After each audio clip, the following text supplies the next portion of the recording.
Thank you very much for that talk, Peter. It is my pleasure to introduce today's plenary speaker. Bob Chen is an environmental and ocean scientist with over 3 decades of experience conducting coastal research. He received his degrees from Harvard University and from the Scripps Institute of Oceanography at the University of California, San Diego. And he went on to pursue an NSF postdoctoral fellowship at the Woods Hole Oceanographic Institution.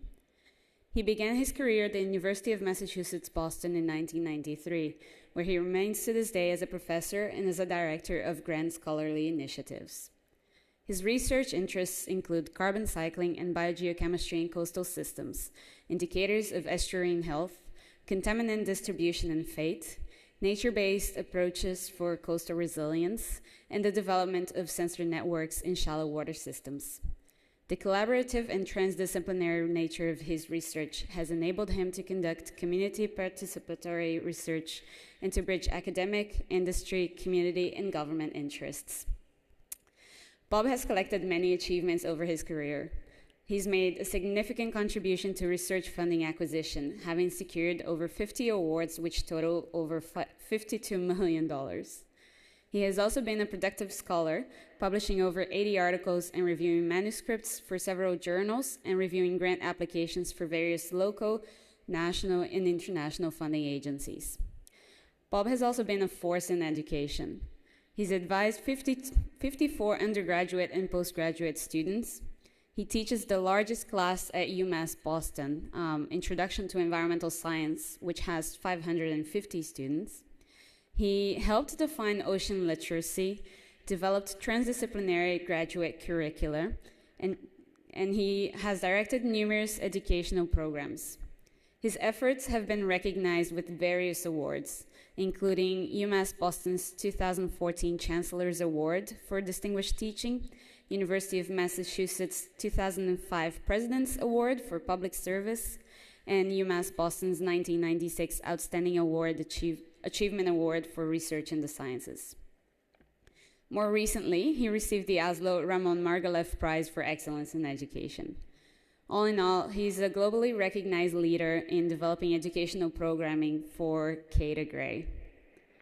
He is also dedicated to ocean and environmental science outreach at the local, national, and international levels, as well as an advocate and enabler for diversity, equity, inclusion, and justice in STEM initiatives. He works with communities to tell stories of coastal resilience, STEM diversity, and environmental justice, having led art and science initiatives, developed inclusive internships, and currently leading the NASA Paths Diversifying Engineering Project. Finally, he has been a committed and engaged member of ASLO and of other societies and communities. He was the principal investigator for one of ASLO's first grants, together with Adrian Sponberg, Cozy Ocean. He was also a member at large in the ASLO Board of Directors from 2017 until 2023, and a member of the Education and Engagement Committee since 2007, which he's actually chaired since 2010. Under his leadership, the committee initiated the ASLO Storytellers, which gets scientists face-to-face with children in local communities during ASLO conferences, and also the Global Outreach Initiative, which has supported 28 engagement projects in 20 countries since 2012, with a new round of applications opening really soon if you want to consider applying. He has also been an ASLO Fellow since 2016. So without further ado, let's welcome Bob to hear about aquatic research, education, and outreach. It's all about the people.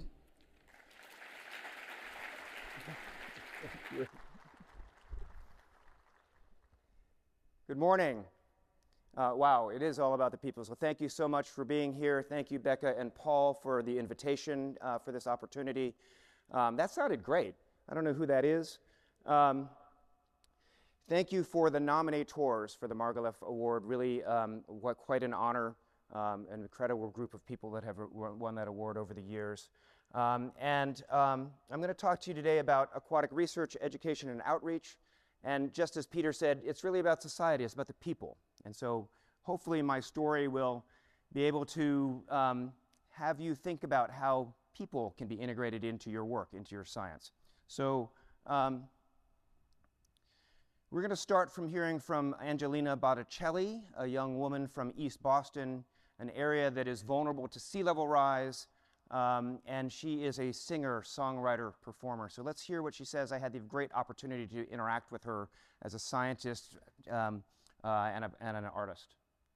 The changing climate, we're seeing more flooding. The water is encroaching a little bit farther. Intense rainstorms are clogging up our drains more and more, where there are roads that are becoming impassable. Lack of resiliency is creating sort of a chain reaction of vulnerabilities.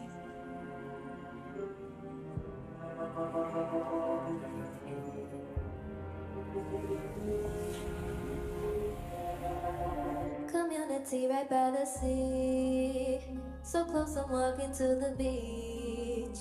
Collectively we are 5 islands that once were separate at sea. But then the shore became a street, and people built to meet their needs. Society's own expectations disregard Earth's abilities. For so long we've been living this way, safe every day, used to the way things are the same. But it's not staying that way. Climate has changed, it's making waves. There's so much at stake, but don't be afraid. I meet you on the Milky Way. Okay, we can talk for hours till the sun sets back.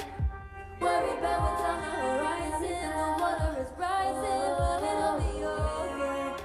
As long as we're realistic about our ways. It all starts with sustainability. Learning balance on the horizon. Our consciousness rising. I think it's important for everyone to realize, people live in the city that it's the Atlantic Ocean that is washing up on our shores, that the climate is changing, the sea level is rising, and our relationship with the ocean, therefore, has to change. More heat in the air, water expands, means waves crashing in higher than we can withstand. Unless we plan, protect our land, best as we can. We need to save our future, save our home. Loving the earth really feeds your soul. For so long we've been living this way, safe every day, used to the way things are the same. But it's not staying that way. Climate has changed, it's making waves. There's so much at stake, but don't be afraid. I meet you on the Milky Way. Okay, we can talk for hours till the sun sets back. Worry about what's on the horizon. The water is rising, but it'll be okay. As long as we're realistic about our ways. It all starts with sustainability. Learning about what's on the horizon. Our consciousness rising.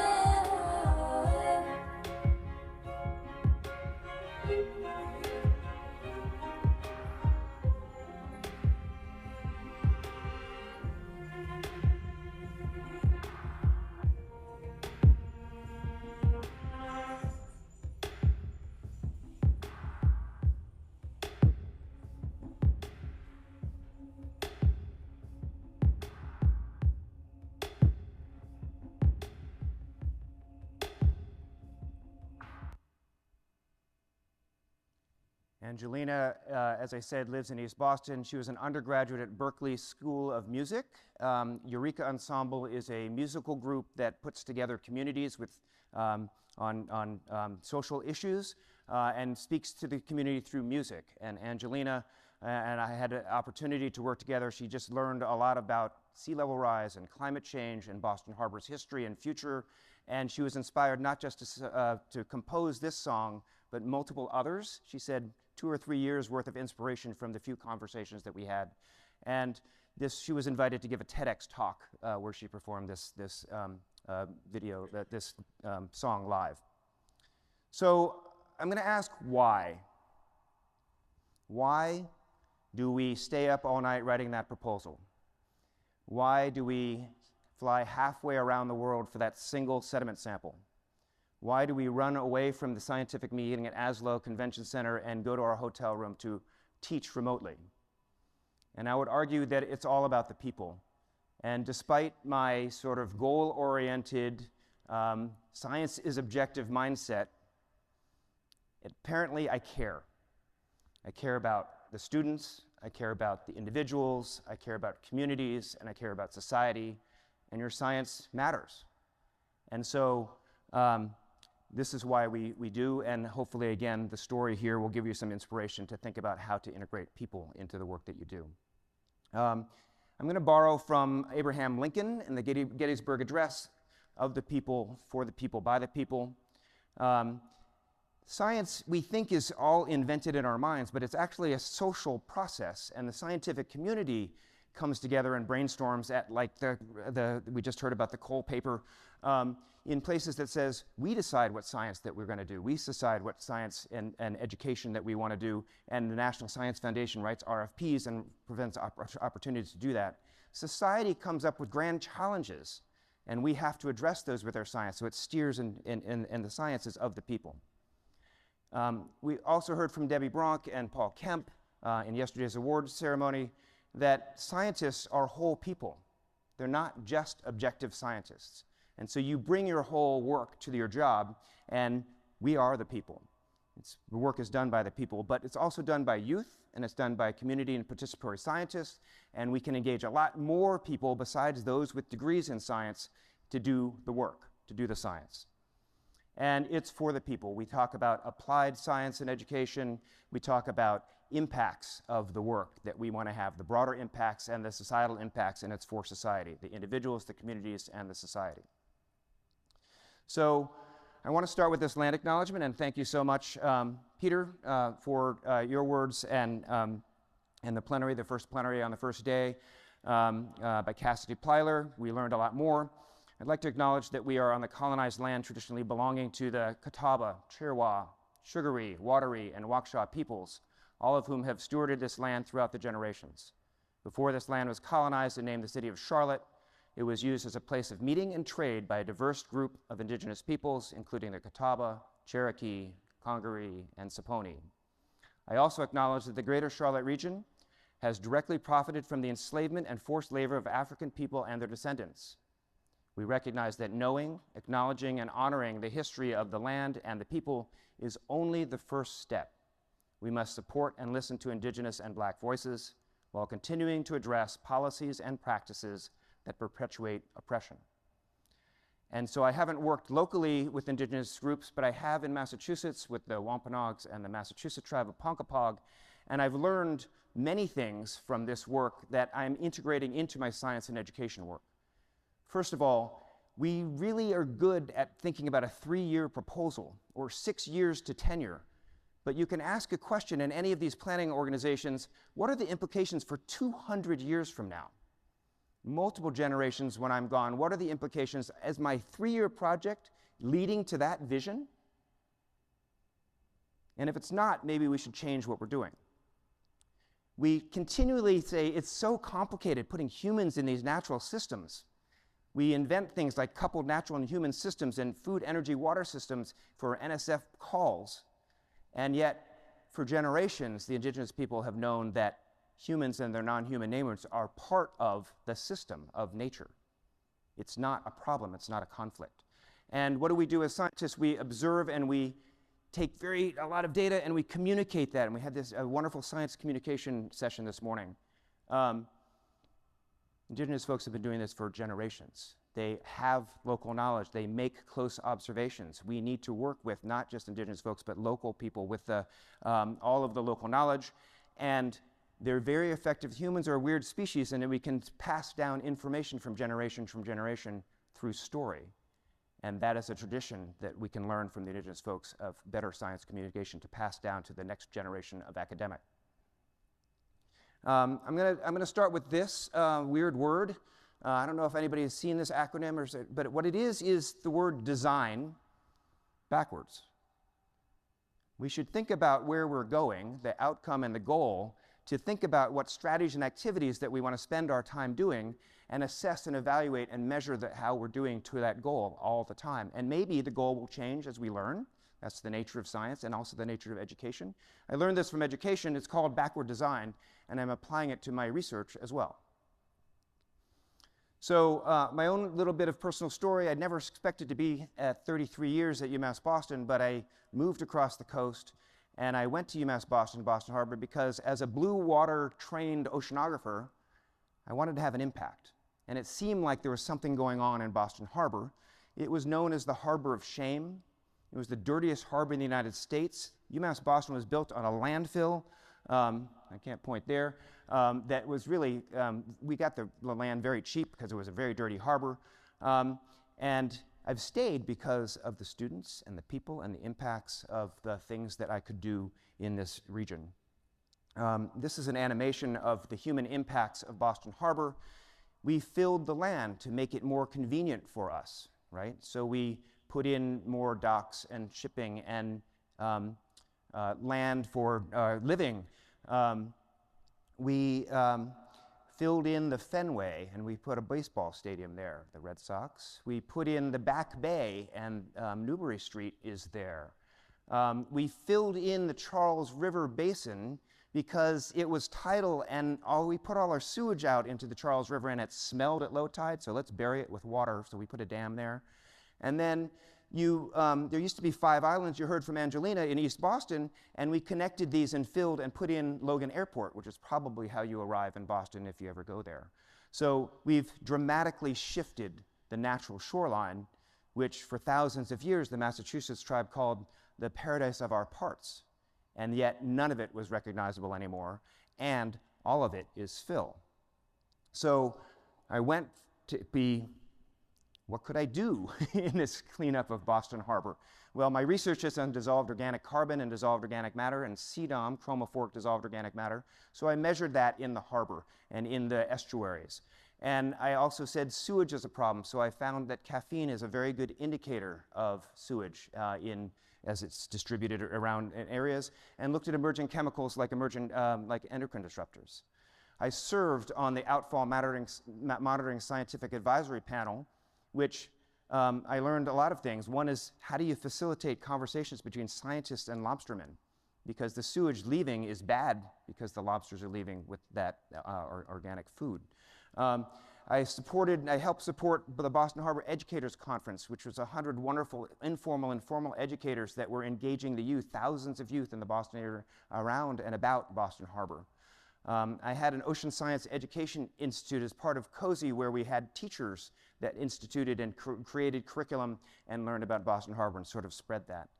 We made sensors that could detect CDOM fluxes washing through the Neponset and into the past UMass Boston into Boston Harbor, and we figured out what the human impacts of land use change was on that. And we established an ABC, Activity Before Concept, Boston Harbor Boot Camp, where the graduate students would get out into the complex systems of the watershed and the harbor before they got into the classroom to learn all those concepts, so they could form a cohort and figure out how they could apply some of the things that they were learning. And I now serve on the board of the New England Aquarium. And so the question is this research or is this education? And I would say yes. There's no difference between the two. It's all part of the same work. It's about having an impact on the people. So the new problem, this is work by Ellen Douglas and Paul Kirshen looking at sea level rise. Remember, all that fill that was really low is now vulnerable and threatened. Of course, we've built and moved into these areas. It's one of the top 10 most vulnerable cities in the world to sea level rise. And this is a problem. And it's not just a problem on a graph or a map or a data slide. We can see this in Boston Harbor Boot Camp, going to Lovell's Island, my favorite place for the intertidal, over 20 years, and we see, it's hard to see, isn't it?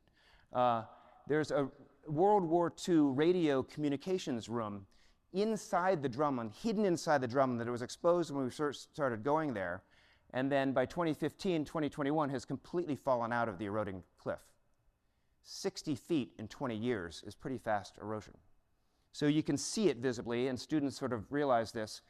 And how do we do this? We could put up a big barrier at the front of Boston Harbor. So we wrote a study that said that's probably not a good idea, a single adaptation at a single time. And so Marty Walsh, the mayor of Boston at the time, said, let's make this nice soft green edge to Boston Harbor. Doesn't that look beautiful? And so then you said, well, how do you do that? So we started the Stone Living Lab. This is promoting nature-based approaches to coastal resilience for Boston Harbor, and we hope that what you learn from this can be extended and transferred across the country and across the world. And it was based not on nothing.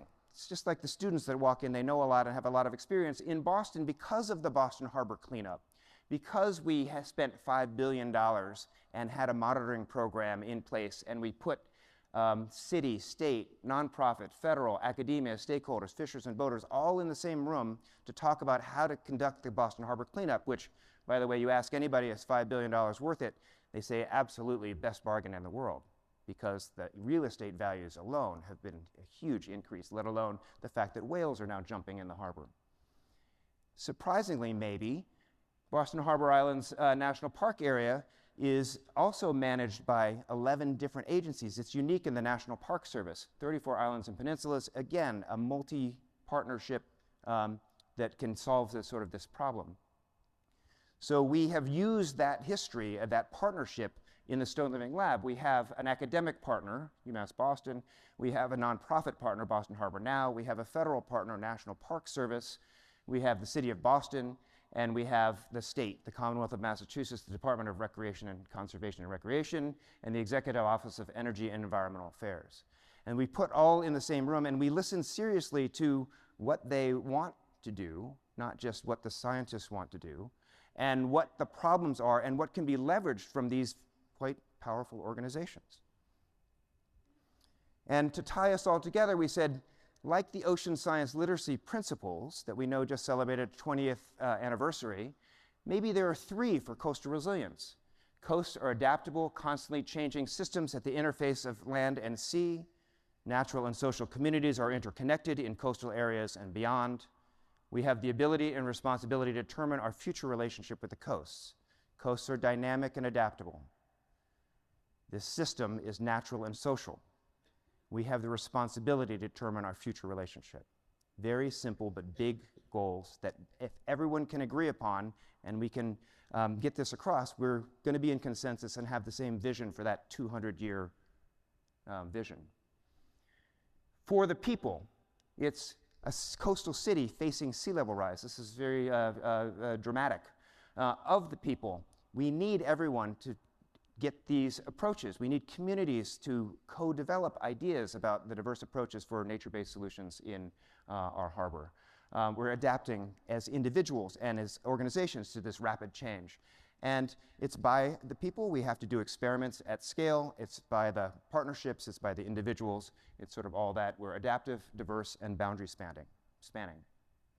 Here are a couple examples. There's a lot of vertical seawall in coastal urban areas that is basically sterile. It's to protect the infrastructure, the roads and the buildings and what have you. But Living Seawalls is an organization from Sydney, Australia that was a finalist in the Prince William's Earthshot Prize in 2021. So Katie Daffworn came out to visit the Stone Living Lab when the award ceremony was in Boston. Katie, we just hired as the new director of the Stone Living Lab. These living seawalls are a way to put some texture and protection on the living seawalls to increase biodiversity. And we are going to measure that we did that already. Post, it just went in December. Over the years, not just the biodiversity on the seawall, but also what is the behavior in the water column. So you can hang squid pops next to it and look at fish behavior, predator behavior next to the living seawall. And in other living seawalls around the world, it's increased that activity as well. We know backward design that we want to have impact on people's understanding and acceptance of nature-based solutions. And so we're working with the Boston Children's Museum to use our time-lapse videos so they can understand how dynamic and adaptive the system is and how it might be over time and over seasons. But also, can we create an exhibit that kids can crawl through so they can protect away from the predators?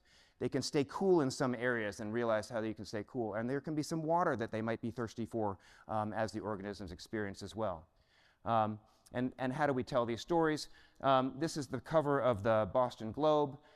within 24 hours of the living seawall in East Boston, a snail came in high tide and found a niche, and a mussel came in and attached their byssal threads to permanently house themselves on the seawall. So it's working. Cobble berms we know are natural. We often find that when the sand washes away, the wave energy is too high. We have cobbles to protect the dunes behind but if we permanently put in a permanent revetment, it might not be as good as other places. So maybe we mimic nature and put in a dynamic revetment. We put cobbles where there were no natural cobbles underneath.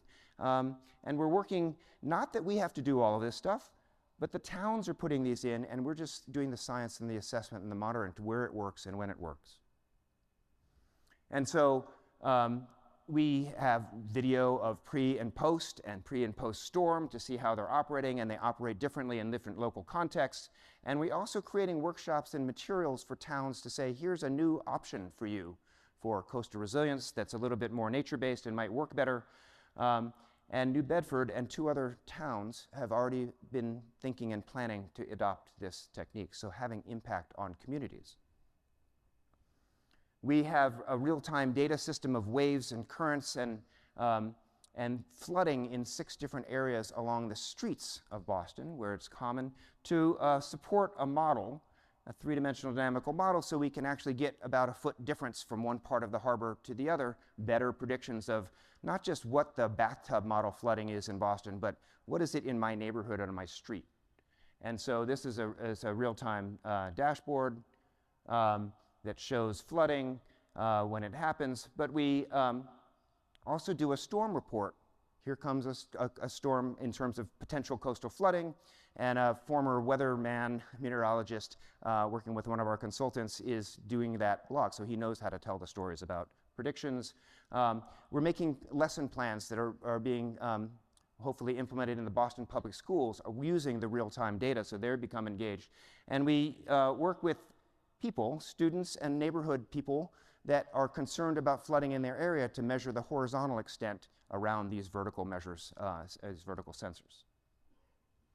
So in a summary for the Stone Living Lab, these systems, and the systems are not just environmental systems, they're coastal social partnership systems, are adaptive, and they have to be adaptive. That's one of our sort of core principles. And we need to do these, measure them, and see where they're successful so we can increase the toolbox for sustainable coastal resilience. We think that it's not a trade-off between social co-benefits and environmental co-benefits, but if you do it right, we can be adaptable, equitable, and transferable, so it can be a win-win-win situation. By the people. People will surprise you. They're smarter than you think, they have more experiences than you think, and they're talented in a wide variety of skills, like Angelina in songwriting.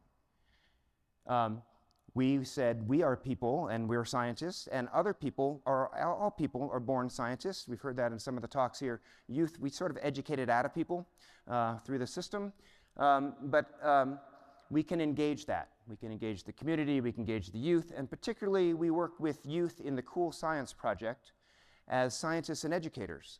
And so I'm going to come back to this, but we create posters that we put on the sides of buses to educate adults about climate change. And so these kids are really happy. We're having a little celebration. This is the mayor of Lowell. He's also really happy about this. Speak to the heart and not only the mind. So here is Adriana, grade 9 from Belchertown, who's got a young woman staring through your heart, saying, it's not complicated. Sea levels are rising. Don't argue with me. I'm looking through you. This is just the way it is. Simple messages, repeated often by trusted messengers, are effective. This comes from the Yale Climate Communication Group. Simple messages. Simplify your science. Just say one thing. What is the big idea? Repeat it often, maybe 3 different ways. Connect with your audience. What do they know and what are they interested in and understand, and connect with their prior knowledge. And believe it or not, scientists are still some of the most trusted individuals in society. So use that power, be correct and consistent, but be clear and simple and repeat it often. And if we can agree as a community, the collective impact of all of us saying the same simple messages, the ocean literacy principles, the coastal resilience principles, the power is much stronger. We can change. Simple. Yes, we can. The change doesn't only affect you. This happens to be a butterfly, but you get the point. It can be sort of anything. Let me repeat this. Simple messages, repeated often by trusted messengers, are effective. If you remember that phrase at the end of this plenary, it's been a success. The messages can be playful. Here's a lighten your carbon footprint. Here's one by a hand-drawing expert. She's a trusted messenger. She was in grade 8 when I met her at the celebration. I said, you know, it's really hard to draw good hands. How did you do this? And she said, oh, from a very young, this is Kayla, grade 8, very young age, I've been a hand-drawing expert. So we've engaged the talent of youth, hand-drawing experts, into the fight for climate change. She wants to learn more and be engaged because of this contest. Of the people, we've already talked that science is a social process, that people decide what science and education do. We're beginning to do some community participatory-based research. One project in Vieques, Puerto Rico, that has been bombed for 60 years by the Navy. All of the previous studies have been done by the federal government. So as a first university to come in, we've partnered with the 10,000 person community there that are experiencing for generations health disparities compared even to the mainland, where it's the same climate and the same food. And we, in this picture, are working with the community to train them about a nanotechnology. We've given up on this, and now we're using portable X-ray fluorescence to measure heavy metals in the contaminated soils. And we're having them tell us where to sample. And we're having them make the measurements. And we're having them drive the research questions in DISC and other things. They're very interested in the farm soils. We also worked in East Boston with the traditional ecological art and science designing sustainable shorelines issue, and I'll talk a little bit more about this. In this youth designing their future sustainable shorelines, we start by exploring their coasts, which they might not even realize have the assets there. We design something, we get feedback from the community, we iterate that and start that again and go through the cycle. We did this for 60 contact hours over 2 years with the Mashpee Wampanoag youth and the East Boston youth. Amy Bonanno, who's here in the audience, education program manager, had a bunch of oranges and had the first activity was go observe carefully your orange. Write down all the details of your orange and figure out a very close inspection. And then she took everyone's oranges and put them in a basket and said, now your goal is to get your orange back. And one person had drawn a happy face on theirs. One had named theirs. They learned to love and care about their orange because of the close observation. And in fact, all of them could pick out their orange from the basket. Incredibly, they surprised themselves. So then we went to their coastal environments and we had them begin to explore at large scale and close scale what is underneath their feet and what is under a microscope, both the natural and the human impact. And they begin to love and care for their coastal environment as a premise to let's design our future shoreline. They had experts like landscape architects and artists and designers and coastal engineers and nature-based solutions folks. And we designed some things that they then presented to their parents and the community members to get feedback and redesign their designs, which happened in 3 of the areas of East Boston. As I said, is very vulnerable to flooding. And some areas have already been developed with higher flooding protections, and others have not. And we worked in these 3 areas. This one is called Piers Park 3. It's a dilapidated pier, and there's places to interact here for swimming and boating. And also they put in, it's very difficult to love the ocean when you can't see below the ocean's surface. So they put a giant window you could look through the intertidal and the subtidal. And they also had an idea, not drawn here, a tube like one of those SeaWorld tubes that you can walk into the ocean and see how things are changing, including the nature-based solutions that might be helping the biodiversity, for example. There's a K-8 school at Mana Academy here that their soccer field floods with salt water, and it really isn't good for the grass. And they said, well, we have to put in a 14-foot berm here, but we can make it very pleasant to watch the sunsets that we're beginning to enjoy and have picnics there. But also we want people to interact with the ocean, so let's develop some floating areas that extends out into the harbor. And in this area, Oyster Bay, they said, it used to be a shipbuilding. They used to launch the ships through rails sort of out this way. And they said, we want to pay homage to that with a playground that's a shipbuilding theme, but we also want to have a good restaurant. And so we'll put this restaurant in here. What are you going to eat? We're going to get oysters that we create in our aquaculture facility. But I need high-paying jobs, so let's make a sensor lab to be able to make the aquaculture facility work better. And oh, by the way, this is going to flood, so let's put the restaurant on stilts, so it's just the parking lot that floods and the cars can all move out when the flood comes. They're pretty smart. We also work with the K-8 Umana Academy to educate adults.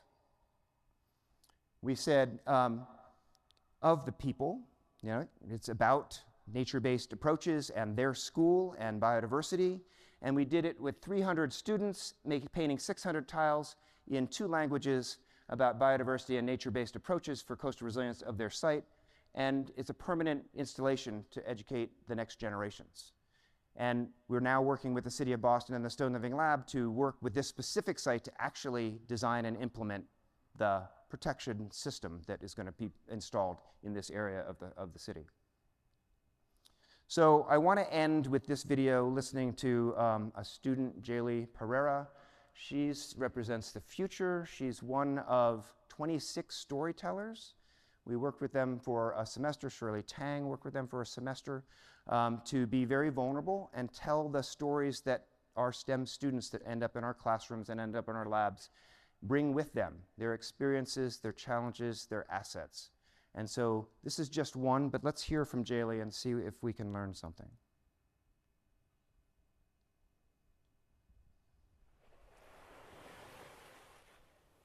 The constant crashing of the waves steadies my soul, a reminder of the beautiful creation in front of me. The salty air reminds me of how much I have grown, what I have gone through, how far I have come, and how far I will go. As the waves crash on, I too will hold on to hope and carry on. When I was in 7th grade, I rode in the back of a Westport Town police car. I had just called the police on my alcoholic mother, who had tried to lock me in her house and kill me with a knife. I knew this was not her.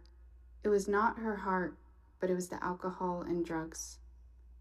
After arriving at the police department, a familiar canine officer came in to greet me.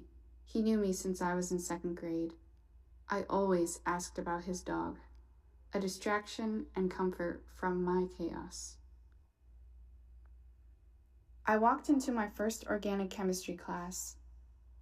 I looked around and noticed at least 10 of our friends, all BIPOC students, were missing.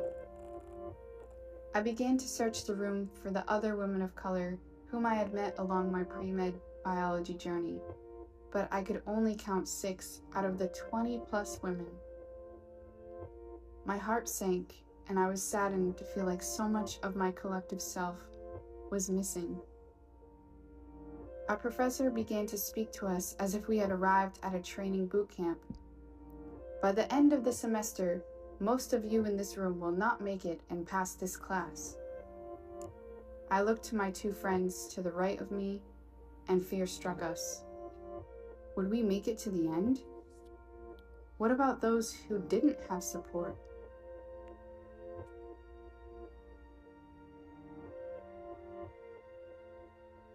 While my journey was filled with hurdles, my walk as a STEM student was fueled by the people and animals surrounding me. With every setback, I had a hand guiding me forward. In my lowest moments during my academic journey, I received the most support from my female STEM professors. Their teaching style-centered students. Unlike my other courses, we weren't on a battlefield. We had the opportunity to foster relationships. The exams were multidimensional. The professors were flexible and worked individually with us. They were understanding.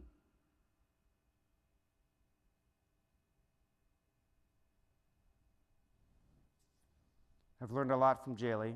I teach a large class, and I think have turned microaggressions into microaffirmations.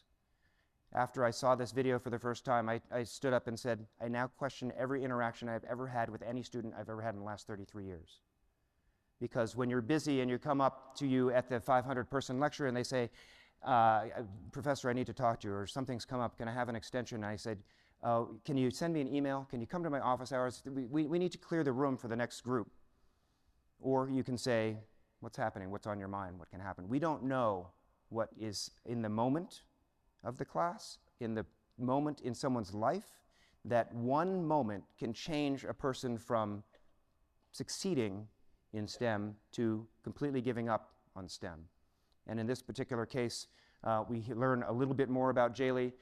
She finished with honors as a biology major, and she's now an amazing student advisor to others like her that are going through the same thing at UMass Boston. But she is a representative of the future, and we have to think about all of our interactions with students and people when we do this work. So thank you for listening to my journey. I came to Boston Harbor for the people. That could be considered research. I stayed because of the people. That could be considered teaching and learning. I facilitate impactful work by the people. That could be considered service. But really, there's no difference between all of these things. It's not three legs of a stool. It's all the work of a big beanbag chair. Research, education, and outreach are all part of the same continuum. Trust that your science and education and outreach work matter. Do what you're good at and what you're passionate about, and find an institution that will reward you or change that institution. Let's continue to learn and do together. I have so many people to thank, and I don't have the space and time to do this, but I'm going to just show that pictures are worth 1,000 words. These are some of the folks. This is a LiDAR image of boot camp. That, yeah, is not a person, it's a swan. Thank you, ASLO, particularly my engagement with the Education and Engagement Committee. Ramon Margalef, his remarkable career, the award is named after. Thank you so much. Oh, Cindy Hagley, In the Trunk of a Car Going to ASLO Storytellers. International work, kids, role models, lab groups, former presidents and officers. Particularly my mother and my father. My father is a scientist, my mother is an artist. She's 93, he's 95. He goes into work at UCLA every day still. And my wonderful wife and growing family that support me along the way and allow me to do sort of all of this work. Thank you, ASLO. Thank you for the opportunity. Thank you so much.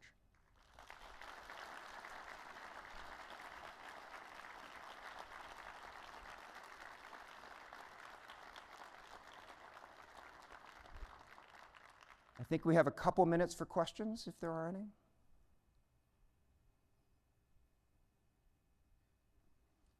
Yeah. Yeah, I got one. You are a god. And I personally, who share an award with you, have really worked hard to not even scratch the surface of what you have done. And my question to you is, did you get that stopwatch from the guy on Twilight Zone? Work with good people, never say no, be passionate, do the things that you're passionate about. And we all need to do it collectively together. It takes everyone and everyone's assets and skills. And so that's what it is. It takes a village, and happy to, I've been having a lot of fun. Happy to do what I can do, and happy that you can do what you can do. It's wonderful. Thank you.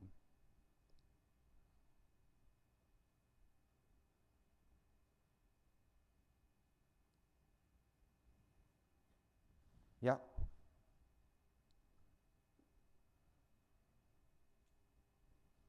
Really inspiring and gives me a lot of optimism and hope. I was curious along the way what some of the obstacles you faced were. What was the most common resistant? Was it funding, or was it people's attitudes? It's mostly never say no. It can be done. Be creative. Doesn't matter if someone's done it before, you can try it. Some of this stuff is unfunded, right? So the Angelina Botticelli was not funded. That song was just part of a partnership of course I said yes to sort of doing that, right? What was the rest of the question? I guess, what was the resistance you faced, or the greatest resistance? Yeah. And maybe he asked that and I couldn't hear. Yeah, so do the job that you're doing, the funding that you have, and then always be thinking ahead a little bit for something creative and interesting that might lead to something else. And it doesn't have to fit in someone else's box. Make it fit into your own sort of pathway. Thank you. How do you meet with antagonism when you tell somebody that their project is not a good idea? It's never not a good idea. There's always Well, if somebody wants to develop land that would be better not developed? You understand who the people that you're working with are, and you understand their perspective, and you accept and actively listen to that. And so, yes, that I understand that. I've got stories I could tell you at the coffee break. And then I'll offer an alternative or an additional idea to think about. And it might not be that you have to tell them right away, but it might take some time, 2 or 3 visits to begin to convince them. And I have ways of convincing taxi drivers that climate change is real, and sort of other stories that I could tell you about how you can meet them where they are and move them just a little bit, and then keep at it.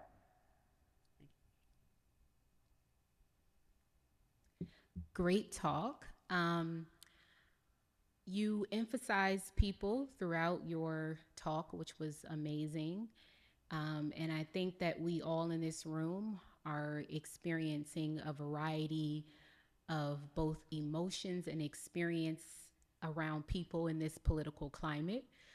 So my question to you is, can you share anything with the audience about your experience and or journey that could keep us motivated and centered on people throughout this current political climate? Thank you.